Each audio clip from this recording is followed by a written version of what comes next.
박수 한번 치시죠. 우리가 야오단과 시민사회단체가 좋은 일 하니까 이런 좋은 소식이 나는 거지. 그 78.50으로요 일본 선수보다 4.72점이 앞섰답니다. 예, 좋은 또 소식을 전해주신 박지원 의원님께 감사 말씀드리겠습니다. 자, 진보신당의 조승수 의원과 창조한국당의 유원일 의원께서 급하게 상임위가 잡혀서 참석하지 못하게 됐다고 죄송하다는 말씀 전해왔습니다. 그래서 마지막 그 말씀으로 새로운 정치를 꿈꾸고 있습니다. 우리 국민참여당의 김영대 최고위원 모시고 말씀 듣도록 하겠습니다. 박수로 모시겠습니다.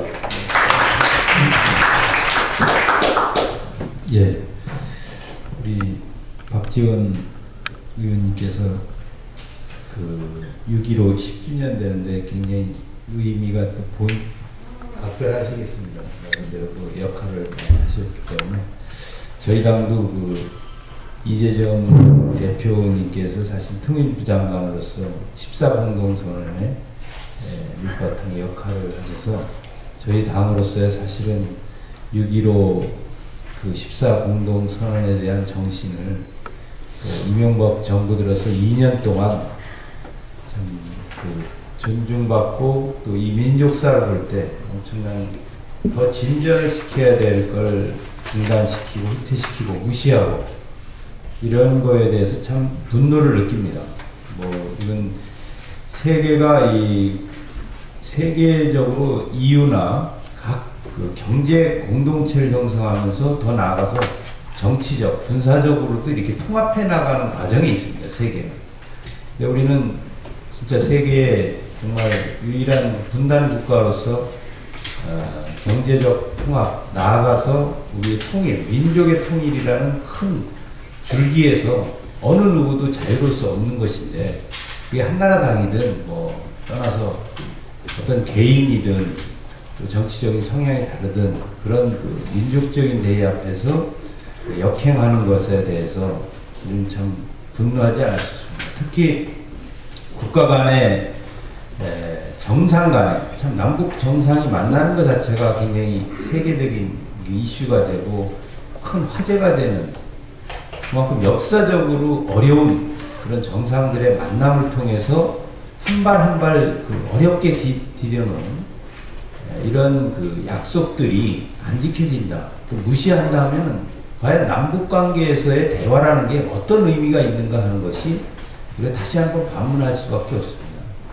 그런 점에서 다른 것을 다 떠나서 정말 이 정상 간의 그 합의된 약속은 존중되도록 가는 방향에서 다시 한번, 그렇지 않았을 때 남북관계는 지금 뭐 이명박 정부가 이제 정상회담 오늘 합니다만은 그게 어떤 의미가 있겠습니까? 만나서 또 합의를 봤는데 그 합의를 보려면 그 이전 합의에 대해서 어떤 태도를 취할 것인가가 먼저 정리돼야 되는데 그런 만남이 어떤 의미가 있는가 생각이 됩니다. 저는 그 한나라당 또 사실 이명박 정부가 어떤 이유로든 만나는 거에 대해서 적극적으로 지지합니다. 남북관계는 어떤 이유로든 자주 만나야 되고 또 대화를 해야 되고 또 새로운 미래로 나가야 한 발 한 발 나가야 됩니다. 그런 의미에서 지지하지만 이전에 역사적으로 앞에서 해왔던 거에 대해서는 존중하는 속에서 이 만남이 이루어져야 온전한 만남과 우리 한 발을 나갈 수 있다는 걸 다시 한번 강조를 좀 드리고 싶고요. 특히 이제 우리 박지원 대표님이 말씀하셨지만 우리 북쪽의 사정이 굉장히 어렵습니다, 사실.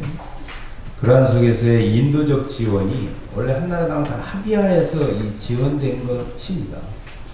그렇기 때문에 어떠한 정치적인 고려나 이런 걸 떠나서 양국과 그다음 비료 지원, 이런 기본적인 인도적 지원을 해나갔으면 하는 거고요. 그런 점에서의 정치적인 어떤 고려를 없었으면 좋겠다라는 걸 다시 한번 강조드리겠습니다. 그리고 최근 특히 이명박 대통령이 CEO로서 남북 관계의 경제적인 교류를 했던 많은 사람들이 기대를 했습니다, 사실은. 그분들은 상업적인 목적으로 남과 북에 관계되는 사업들을 해오시고 있는데, 지금 뭐 정치적 성향이 있는 분들이 아니죠, 기업인들이.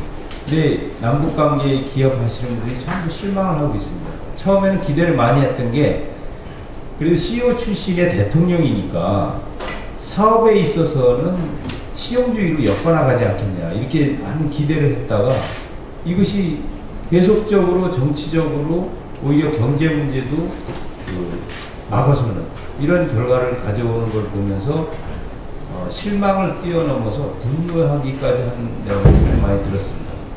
사실 아무리 남북관계가 어려웠고 뭐해도 그동안의 경제교류는 물 밑에서 이루어지는 교류를 막아오질 않았습니다. 특히 지난 국민의 정부, 참여정부 이후에 10년 동안 사실 남북 사업이 공식적으로 통일부가 승인해 준 사업들이 꽤 많습니다.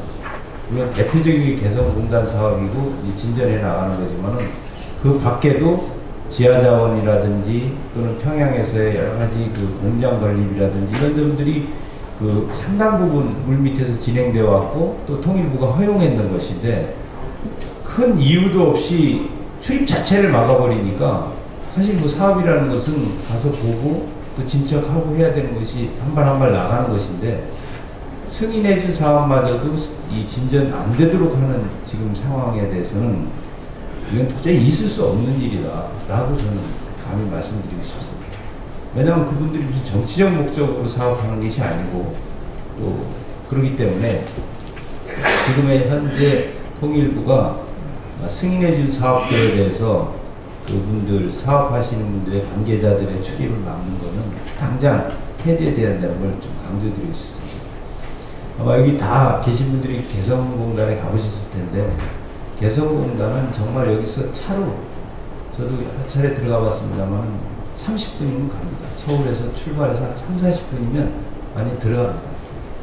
그런 거리이고 어떻게 보면 벽을 허문데, 지금 100만 평 조성돼 있고 앞으로 200만 평, 300만 평, 2단지, 3단지 계속 작업이 있고 최대로 가면 2천만 평까지 약속돼 있는 중요한, 남북 간에 보면은 경제적으로도 실리가 있고 또 긴장 완화라는 측면에서의 역할이 굉장히 큰 중요한 사업들에 대해서 지금 전임 소위 말하면 참여정부 또는 국민의 정부가 추진했던 사업들이라고 해가지고 거의 중단된 이런 상황에 놓여져 있는 것에 대해서 안타까움을 금할 수 없습니다. 우리가 정치적인 목적을 다 떠나서 경제 교류의 만큼은 특히 배제하고 했으면 하는 거고요. 설사 이후에 뭐 민주당이 집권하든 누가 집권하든 한나라당이 이명박 대통령이 가서 정상회담에서 합의된 사항이 있다면 다 지켜야 되는 그러한 민족적인 약속들이 다시 한번 돼야 되지 않는 것을 말씀드리면서 끝으로 한마디만, 모든 대화는 선이라고 생각합니다. 그런 점에서 민간 차원에서 또 정부 차원에서 다각적인 대화를 빨리 이 정부는 좀 열어주길 바라겠습니다.